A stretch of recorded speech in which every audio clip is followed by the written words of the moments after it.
Hello everyone, this is Defacto for this week with me, Jargal Ulaanbaatar. We will touch two issues for this week. First, Mongolian government had announced that it will make metro underground or two in Ulaanbaatar city. Second topic is about preliminary public discussions of the court on the issue, on the file of Mr. Ertenbildik, who is the chairman of the Trade and Development Bank case. So these are two topics I would like to share my opinion and my view on these two issues with you. First, about this metro underground in Ulaanbaatar city. This is almost fourth or fifth times Ulaanbaatar leadership had announced that they will make a metro in Ulaanbaatar city. Of course, there is a need because the traffic jam, as everybody feels, those who is living in Ulaanbaatar know very well that we urgently need some solutions to our traffic jam. However, the new mayor of Ulaanbaatar city, Mr. Ulaanbaatar, former Minister for Justice, and we have a Minister for Traffic Jam, Mr. Dilgur Sayhan. They have both worked and agreed and then introduced to the cabinet of the Mongolian government 1 week earlier. And in a week, Mongolian government had decided they will make a metro in Ulaanbaatar city. Initially, they have been proposing two versions. One is to make own feasibility study and then construct ourselves. The second one is to make feasibility study and to announce international tender. So the final decisions looks like the government had decided to announce tender, but the feasibility study will be financed from the Ulaanbaatar city budget. This feasibility study, though it tries new things for Ulaanbaatar, but this feasibility studies, even three versions were made before. First made by KOICA, Korean Overseas Development Agency, in 2011. The second one is made by JICA in 2013. The fourth one is recently in 2022 by Chinese Railway Fourth Bureau. So they have more or less three feasibility studies of construction metro in Ulaanbaatar city. Looks like they will work on these three, and they will add whatever necessary, and they are planning very shortly the feasibility study to be made very soon. So we have their timeline. In December, the feasibility study and the design company's announcement tender will be announced. In January, they will have a tender with the contractor. In February, the final contract will be made with the design and feasibility study company. Then the main contractor will be contracted in April 2024, and then they will give permission for construction. Then the construction itself will start in May 2024. And then certainly just before election in June 2024, there will be opening ceremony of the work, groundbreaking ceremony.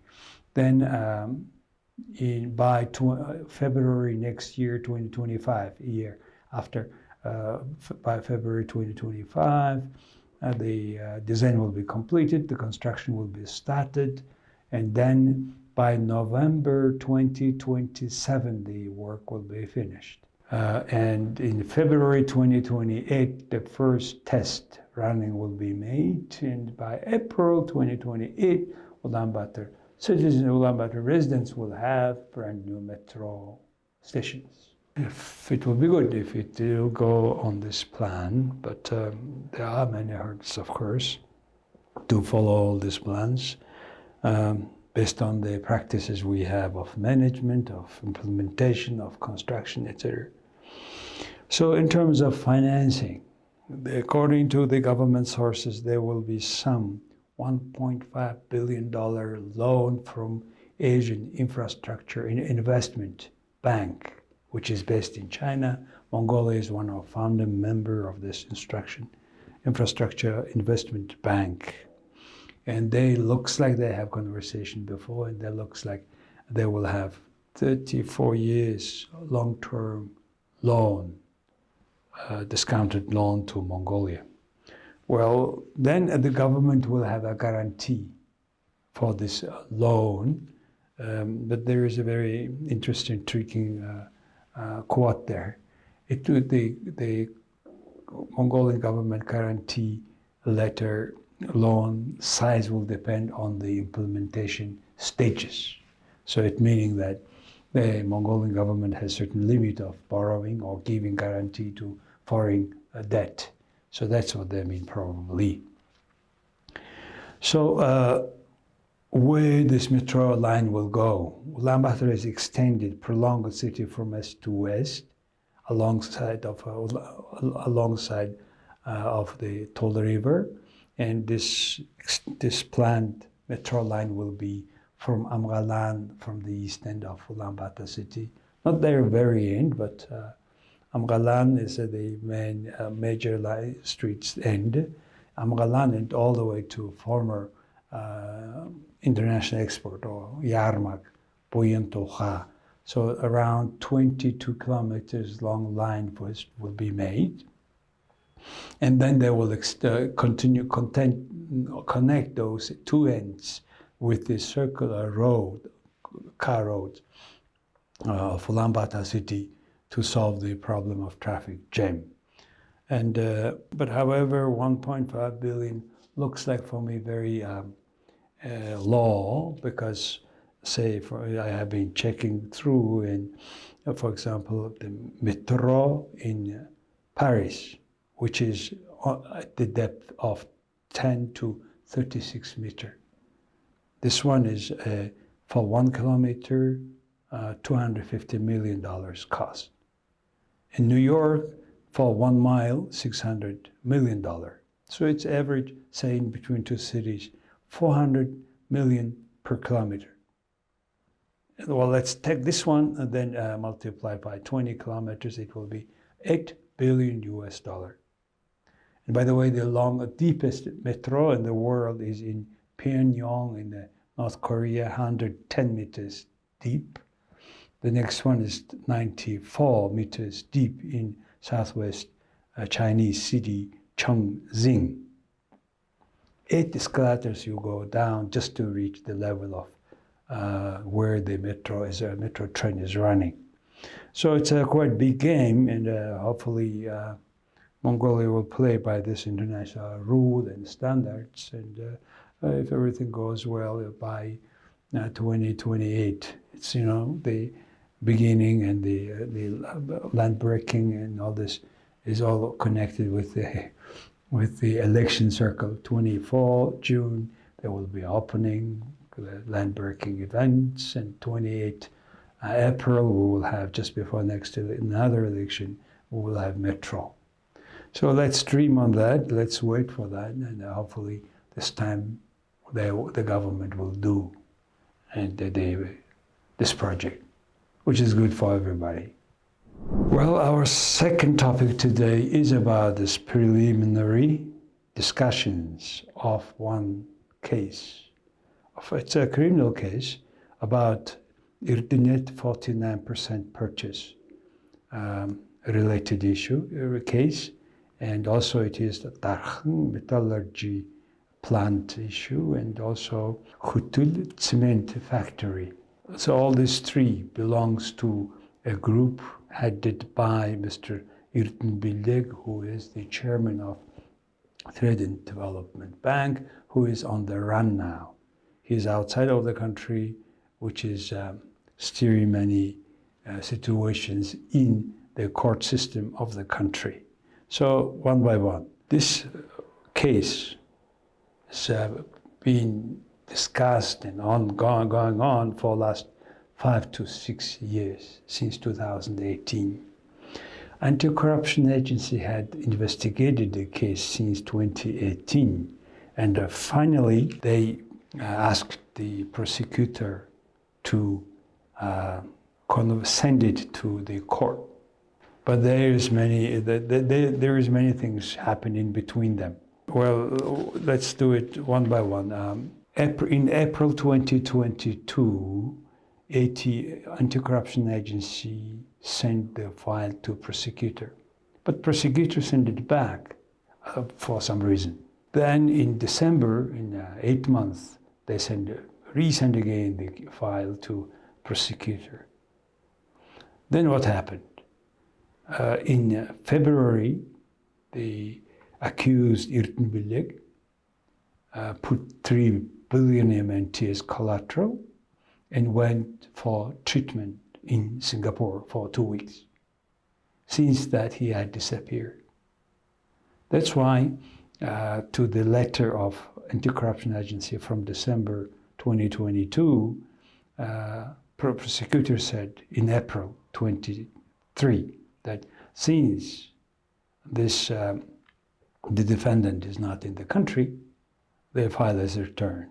Then in October 23, Anti-Corruption Agency sent back to prosecutor the letter, the file, some 232 volumes of files to prosecutor, who finally sent that file to the court. And the court first organized the so-called first public hearing. And I was trying to understand what does it mean, first public hearing by the court. It turned out that using this name, they would have a chance to invite and ask people like former President İlbegdar Batpolo on these issues, since they are not the accused one, they are not defendant, but it is a good reason to call for questions to this public hearing. That's what they did, public hearing, and it was happened last week. And Mr. Bilek was not there.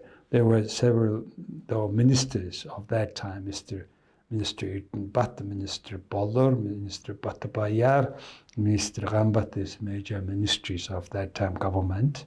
These people were there. Total 20 people were defendant and 2 legal entities.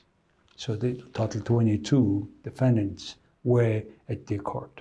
But however, the court decided they will postpone this public hearing for another month till December 19th.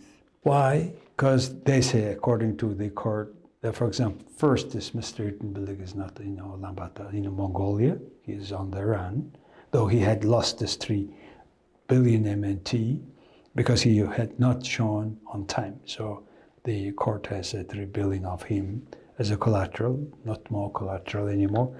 And the second reason is people like the defendant, like Orhon, Shijir. These are the high-ranking officials of the TDB, and they need to more know about the materials of their file. And they also, another reason is some of them, these 20 people, have no lawyer or advocate lawyers. So that's why they should be provided the opportunity to have to defend their legal rights with the advocates or lawyers. So that's why, based on these reasons, another thing was interesting. It happens many times here. Mr. Shijir, for example, had refused from his lawyer a day before and get contracted new lawyer. So these are one of zillions reasons in our Mongolian court to postpone forever all the court issues, court files, and it looks like they will postpone it under many reasons until the end of the next year election. They are waiting for change of the government. Mr. Oyun Ertin, Prime Minister, who is strongly pushing to justice to be revealed. What is this? Why is that such a big deal?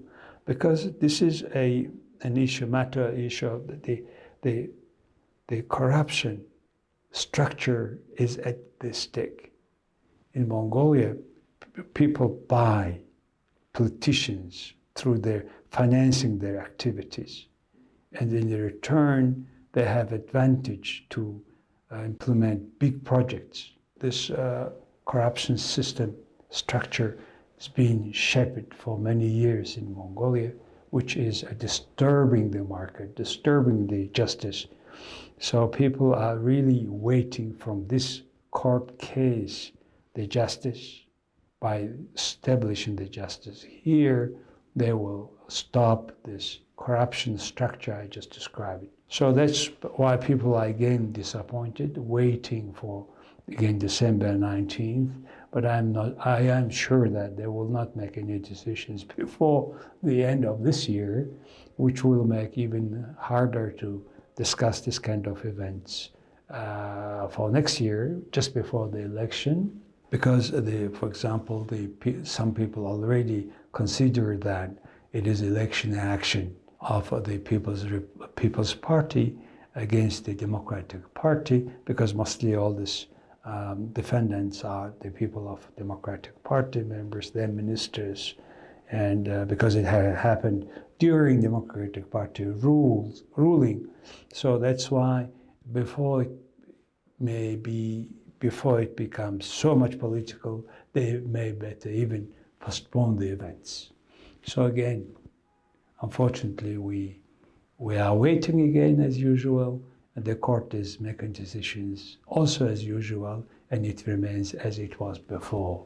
So that's the second issue of our topic today, and we have covered two topics for this week review. First, about whether it is a fatal or not, the new project of Ulaanbaatar Metro. We will see that. Second is, again, Mongolia having a hard time to fight corruption. Case of this is the last postponed court case around Erdenet copper combinat 49% shares purchase. So these are two topics. Thank you very much for staying with me, and see you next week.